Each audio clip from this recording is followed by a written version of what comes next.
Shalom saudara, sesi ini kita akan berbicara tentang jabatan daripada Yesus Kristus sebagai Nabi, Imam, dan Raja sebagai rangkaian terakhir pertemuan kita di dalam memikirkan tema yang pertama, yaitu Kristologi. Nah saudara, di dalam kitab Perjanjian Lama ada 3 jabatan di antara umat Israel. Yang pertama-tama adalah Nabi, Imam, dan Raja. Jabatan Nabi bisa kita lihat seperti yang disandang oleh Nabi Nathan di 2 Samuel 7 ayatnya yang kedua. Imam seperti Abiatar yang tercatat di 1 Samuel 3 ayat 7. Demikian dengan Raja, yaitu Raja Daud, tercatat di dalam 2 Samuel 5 ayatnya yang ketiga. Saudara, ketiga jabatan ini fungsinya berbeda-beda. Nabi berfungsi untuk menyampaikan firman Allah kepada umatnya. Imam mempersembahkan korban, berdoa dan memuji Tuhan demi kepentingan umatnya. Dan Raja itu memerintah umat Tuhan sebagai representatif Allah di dunia ini. Nah saudara, ketiga jabatan tersebut adalah bayang-bayang daripada karya Kristus di dalam dunia. Kristus menggenapi ketiga jabatan dengan cara berikut ini. Sebagai Nabi, dia menyatakan Allah kepada kita dan menyampaikan firman Allah kepada kita. Sebagai imam, Yesus mempersembahkan korban untuk kepentingan kita, dan dirinya adalah korban yang dipersembahkan. Dan sebagai Raja, Yesus memerintah atas gereja dan seluruh alam semesta. Mari saudara kita melihat satu persatu lebih detail lagi. Yang pertama, Kristus sebagai Nabi. Nabi-nabi di dalam Perjanjian Lama menyampaikan firman Allah kepada umatnya. Musa adalah nabi yang pertama, dan dia menuliskan 5 kitab Musa di dalam Alkitab yang disebut juga sebagai Pentateuch. Setelah Musa, ada suksesi nabi-nabi lainnya yang berbicara dan menuliskan firman Tuhan. Tetapi ada satu hal yang khusus yang dituliskan oleh Musa, bahwa dia menubuatkan akan datangnya seorang nabi seperti dia yang tercatat di Ulangan 18 ayat 15 sampai ke 18. Nah saudara, ketika kita membaca di dalam kitab Perjanjian Baru, ada beberapa catatan bahwa Yesus tidak dilihat sebagai nabi seperti Musa. Walaupun ada referensi sekali tentang hal ini. Justru seringkali orang-orang yang menyebut Yesus sebagai nabi hanya tahu sedikit tentang dia. Contohnya, banyak opini tentang siapa Yesus. Ada yang menyatakan Yohanes Pembaptis, ada juga yang bilang Elia, ada yang mengatakan Yeremia, atau salah satu dari para nabi seperti yang dicatat di Matius 16 ayat 24. Namun demikian, masih ada sekian kalangan yang ada pengharapan bahwa akan datang seorang nabi seperti Musa. Misalnya ketika orang-orang waktu itu melihat mujizat yang telah diadakan Yesus dengan berkata, dia ini adalah benar-benar nabi yang akan datang ke dalam dunia. Yohanes 6 ayat 14. Juga pada waktu Petrus mengidentifikasikan Yesus sebagai nabi yang dinubuatkan oleh Musa yang tercatat di dalam Kisah Para Rasul 3 ayat 22 sampai 24. Jadi saudara, Yesus sesungguhnya adalah nabi yang dinubuatkan oleh Musa. Juga menarik untuk kita perhatikan bahwa penulis surat dalam Perjanjian Baru tidak pernah menyebut Yesus sebagai nabi, tetapi sebagai rasul dan imam besar. Salah satu yang tercatat di Ibrani 3 ayat 1, pandanglah kepada rasul dan imam besar yang kita akui, yaitu Yesus. Nah pertanyaannya saudara-saudara, mengapa para penulis Perjanjian Baru menghindari menyebut Yesus sebagai nabi? Nah di sini ada 2 alasan kenapa Yesus tidak disebut sebagai nabi di dalam Perjanjian Baru. Yang pertama adalah bahwa Yesus adalah oknum yang dinubuatkan di dalam perjanjian lama. Misalnya di dalam Lukas 24 ayat 27 ketika Yesus berbicara dengan dua orang murid yang berjalan ke Emmaus di dalam perjalanan. Lalu Yesus menjelaskan kepada mereka apa yang tertulis tentang Dia dalam seluruh kitab suci. Mulai dari kitab-kitab Musa dan segala kitab nabi-nabi.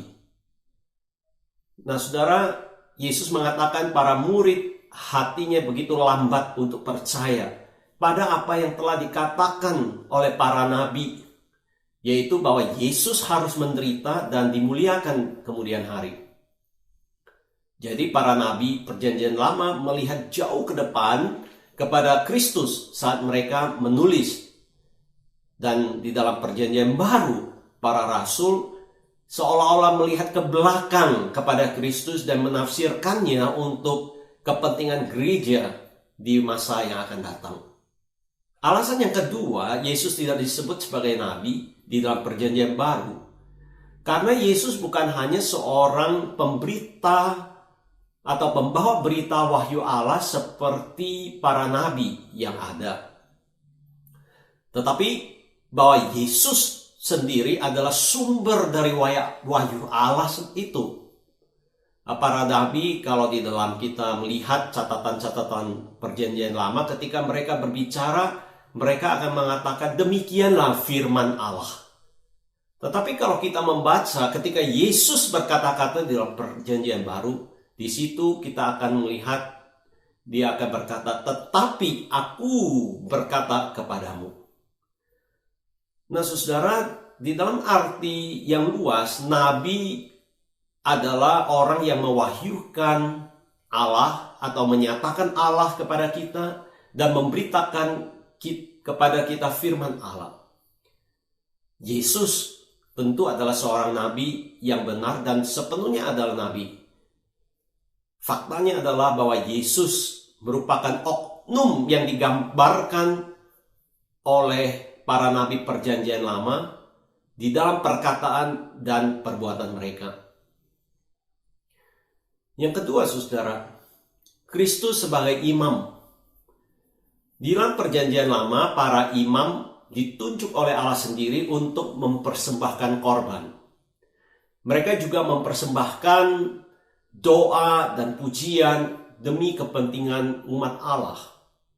Dengan melakukan semuanya itu, para imam menguduskan umatnya sehingga para umat dilayakkan boleh datang ke hadirat Allah. Dan di dalam perjanjian baru, Yesus dikatakan menjadi seorang imam besar agung kita.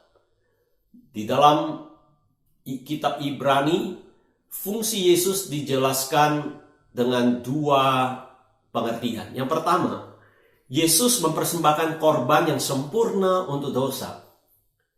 Persembahan yang Yesus persembahkan bukan darah binatang seperti lembu atau kambing yang dikenal di dalam perjanjian lama. Hal ini tercatat di dalam Ibrani 10 ayat keempat.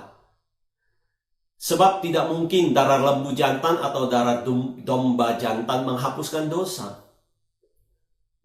Tetapi Yesus mempersembahkan dirinya sebagai korban yang sempurna. Dan dicatat di dalam Ibrani 9 ayat 26. Tetapi sekarang ia hanya satu kali saja menyatakan dirinya pada zaman akhir untuk menghapuskan dosa oleh korbannya. Ini adalah pengorbanan yang sempurna dan final dan tidak pernah bisa diulang lagi. Dengan demikian, Yesus menggenapi gambaran perjanjian lama. Bukan hanya soal korban-korban, tetapi juga tentang hidup dan tindakan para imam yang mempersembahkan korban. Yang kedua, Yesus terus-menerus membawa kita dekat kepada Allah. Para imam dalam perjanjian lama bukan hanya mempersembahkan korban, tetapi mereka menjadi pengantara antara umat Allah dengan Allah. Tetapi Yesus sebagai imam besar agung melakukannya lebih daripada itu. Sebagai imam besar yang sempurna, ia terus-menerus memimpin kita supaya kita bisa hadir ke hadirat Allah. supaya kita tidak perlu lagi sebuah bait suci seperti yang ada di Yerusalem atau sebuah keimaman khusus sehingga dia berdiri di antara kita dan Allah di kemah atau di bait buatan tangan manusia. Di dalam Ibrani 9 ayat 24 mengatakan, sebab Kristus bukan masuk ke dalam tempat kudus buatan tangan manusia, yang hanya merupakan gambaran saja dari yang sebenarnya, tetapi ke dalam surga sendiri untuk menghadap hadirat Allah guna kepentingan kita. Hal ini berarti kita memiliki hak istimewa yang melebihi mereka yang hidup di era perjanjian lama. Di zaman perjanjian lama, umat Allah bahkan tidak boleh masuk ke ruangan kudus sekalipun. Hanya setahun sekali imam besar mereka boleh masuk ke ruang maha kudus seperti yang dicatat di dalam Ibrani ke-9 ayat 1 hingga ke-7. Melalui kematian Yesus kita mendapat akses menghadap Allah yang kudus. Ibrani 10 ayat 19 sampai 12. Jadi saudara, Yesus telah membuka jalan akses kita kepada Allah supaya kita dapat terus-menerus datang dekat masuk ke hadirat Allah tanpa takut, tetapi dengan kepercayaan dan penuh keyakinan oleh iman. Lalu kemudian Yesus juga dia bukan hanya membawa kita dekat kepada Allah, Yesus terus-menerus berdoa untuk kita. Salah satu fungsi yang lain dari keimaman dalam perjanjian lama adalah berdoa untuk umat Tuhan. Penulis kitab Ibrani memberitahukan kita bahwa Yesus menggenapi fungsi ini. Karena itu dia sanggup untuk menyelamatkan dengan sempurna semua orang yang oleh dia datang kepada Allah. Sebab ia hidup senantiasa untuk menjadi pengantara mereka. Dan Rasul Paulus menegaskan hal ini ketika dia mengatakan bahwa Yesus Kristus adalah sesungguhnya bersyafaat atau memohon untuk kita. Roma 8 ayat 34. Nah, makna kata entikano yang diterjemahkan dengan pengantara atau bersyafaat itu bukan hanya berarti bahwa seseorang berdiri sebagai representatif seseorang di hadapan orang lain, tetapi juga mempunyai arti memohon atau meminta secara spesifik kepada seseorang. Oleh sebab itu kita dapat menyimpulkan saudara, baik Paulus maupun penulis kitab Ibrani mengatakan bahwa Yesus terus-menerus berada di hadirat Allah Bapa untuk memohon dan membawa permintaan spesifik ke hadapan Allah untuk kepentingan kita. Nah saudara, pemahaman bahwa Yesus terus-menerus berdoa untuk kita seharusnya memberikan kita suatu dorongan yang besar bahwa dia selalu berdoa untuk kita sesuai dengan kehendak Allah sehingga permintaannya akan dikabulkan. Dan yang terakhir kita melihat Kristus sebagai Raja. Di dalam perjanjian lama, raja mempunyai otoritas untuk memerintah atas bangsa Israel. Dan di dalam perjanjian baru, Yesus lahir disebut sebagai raja orang Yahudi di dalam Matius 2 ayat 2. Tetapi Yesus menolak untuk dijadikan menjadi raja duniawi, Yohanes 6 ayat 15. Dan ia mengatakan kepada Pilatus bahwa kerajaannya itu bukan dari dunia ini, Yohanes 18 ayat 36. Meskipun demikian, Yesus kerajaannya telah datang seperti yang dinyatakannya di dalam khotbahnya di dalam Matius 4 ayat 17 dan 23, Matius 12 ayat 28. Faktanya adalah saudara, raja sejati untuk umat Allah yang baru telah datang, yaitu Yesus Kristus. Karena itu, kalau kita melihat Lukas 19 ayat 38, Yesus tidak menegur para muridnya yang meneriakan kemenangan di dalam perjalanannya masuk ke Yerusalem, yang mengatakan, diberkatilah raja yang datang dalam nama Tuhan. Setelah kebangkitannya, Yesus diberikan otoritas yang jauh lebih besar oleh Allah Bapa kepada Yesus atas gereja dan alam semesta ini. Semua yang di atas bumi dan di bawah bumi akan bertekuk lutut di hadapannya. Filipi 2 ayat ke-10. Nah saudara, jikalau Yesus adalah nabi, imam, dan raja, bagaimana peran kita sebagai umat Tuhan di dalam kaitannya sebagai nabi, imam, dan raja? Jikalau kita berkilas balik situasi Adam sebelum kejatuhannya dan situasi kita yang akan datang bersama dengan Kristus di dalam kekekalan di surga, kita dapat melihat bahwa peran nabi, imam, dan raja mempunyai kesejajaran di dalam pengalaman awalnya yang ditujukan kepada manusia atau kepada Adam itu.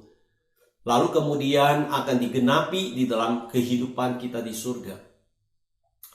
Di Taman Eden, Adam adalah nabi dalam pengetahuan yang benar akan Allah, dan dia selalu mengatakan yang benar tentang Allah dan tentang ciptaannya. Adam juga adalah imam di dalam kemampuannya bebas dan terbuka untuk berdoa dan memuji kepada Allah. Dan pada waktu itu tidak ada kebutuhan sebuah korban untuk penebusan dosa. Tetapi mereka, Adam dan Hawa, mempersembahkan korban dalam arti yang lain, yaitu mempersembahkan pekerjaan Adam dan Hawa kepada Allah sebagai satu rasa syukur dan ucapan syukur, dan merupakan sebuah bentuk korban yang lain. Adam dan Hawa juga adalah raja. Dalam pemahaman, mereka diberikan wewenang dominasi dan mengatur seluruh ciptaan yang ada.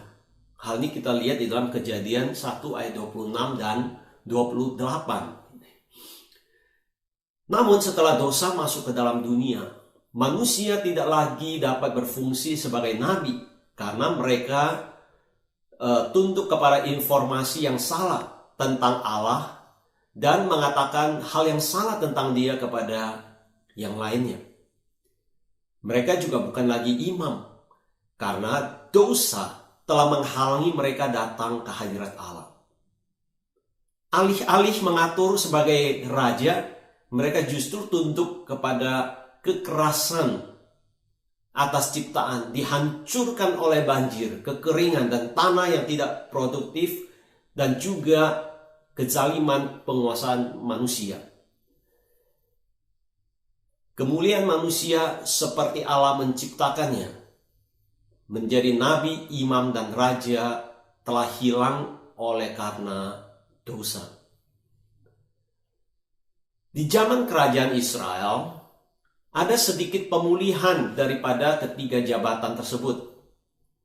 Dari waktu ke waktu ada orang-orang saleh yang menduduki jabatan di dalam jabatan-jabatan ini.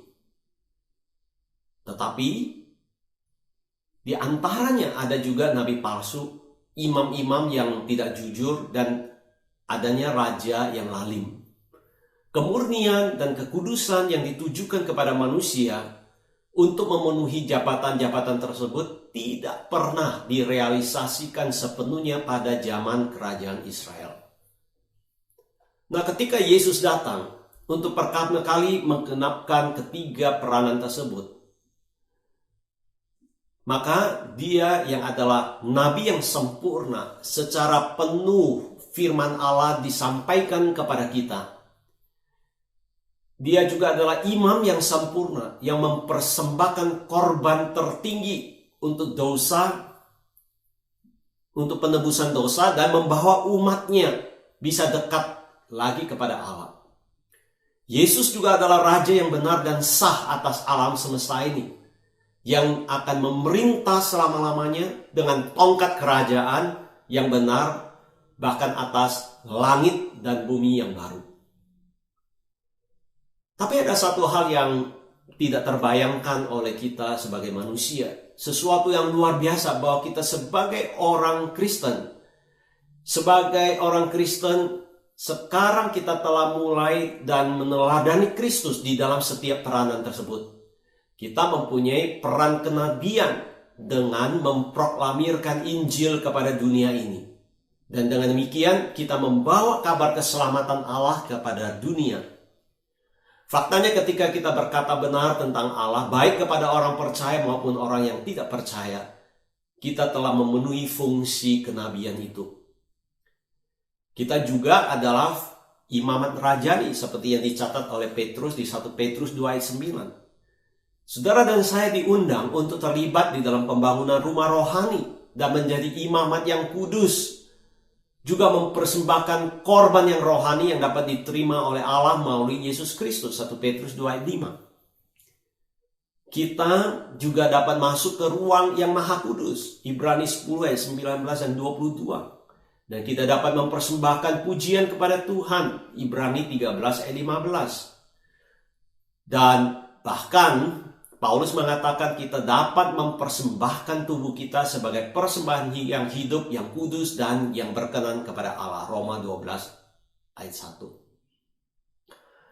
Kita juga berbagi dalam pemerintahan Rajani Kristus. Karena apa? Karena kita telah dibangkitkan dan telah duduk dengan Dia di surga seperti yang tercatat di Efesus 2 ayat 6. Jadi kepada kita telah diberikan di dalam derajat tertentu kuasanya untuk mengatasi kuasa jahat yang berhimpun untuk melawan kita. Hal ini bisa kita baca di dalam Efesus pasal ke-6 ayat 10 sampai 18, Yakobus 4 ayat 7, 1 Petrus 5 ayat 9 dan 1 Yohanes 4 dan ayat ke-4. Waktu Yesus datang kembali dan memerintah langit dan bumi yang baru, kita sekali lagi akan menjadi nabi yang benar karena pengetahuan kita akan menjadi sempurna dan kita akan mengenal orang lain seperti kita dikenal. 2 Korintus 13 ayat 12. Lalu kita hanya akan mengatakan kebenaran tentang Allah dan tentang dunia. Dan di dalam kita tujuan kenabian bagi Adam akan digenapi. Kita akan menjadi imam selama-lamanya karena kita akan memuji dan menaikkan doa kepada Allah di dalam kekekalan. Sebagaimana kita memandang dan diam di hadirat Allah. Wahyu 22 ayat 3 dan 4. Nah, kita akan terus-menerus mempersembahkan diri kita sebagai persembahan kepada Raja yang paling layak untuk menerima persembahan itu. Namun di dalam kesemuanya itu, kita, saudara dan saya, juga perlu di dalam satu sikap penundukan diri kepada Allah.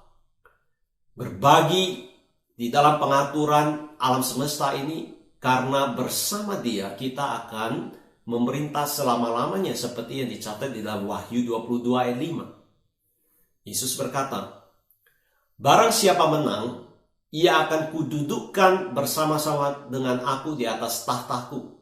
Sebagaimana aku pun telah menang dan duduk bersama-sama dengan Bapakku di atas tahtanya. Wahyu 3 ayat 21.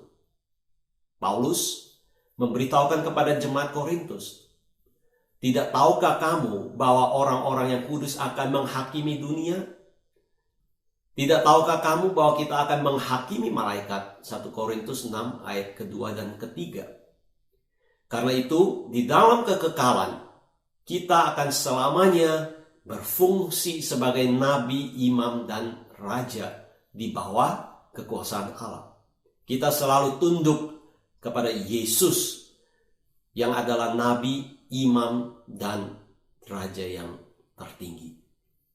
Saudara-saudara, melalui pemaparan ini kiranya kita dapat semakin memahami peran Yesus Kristus sebagai nabi, imam, dan raja, dan bagaimana kita seharusnya juga mempunyai peran tersebut ketika kita masih hidup di dalam dunia ini, dan kita tahu itu akan disempurnakan ketika kita dipersatukan kembali pada waktu Yesus datang ke dalam dunia kembali untuk membawa kita kembali ke surga. Nah, saudara, untuk mengakhiri pembelajaran kita, saya ingin menyampaikan pertanyaan-pertanyaan refleksi. Yang pertama, kita mempunyai hak istimewa berperan sebagai nabi, imam, dan raja di dalam dunia ini. Nah, peran apa yang telah saudara sadari dan jalani selama ini di dalam kehidupan saudara sebagai orang Kristen? Dan pertanyaan yang kedua dan terakhir, bagaimana ketiga fungsi ini dapat dikembangkan di dalam kehidupan saudara? Amin, sampai ketemu lagi.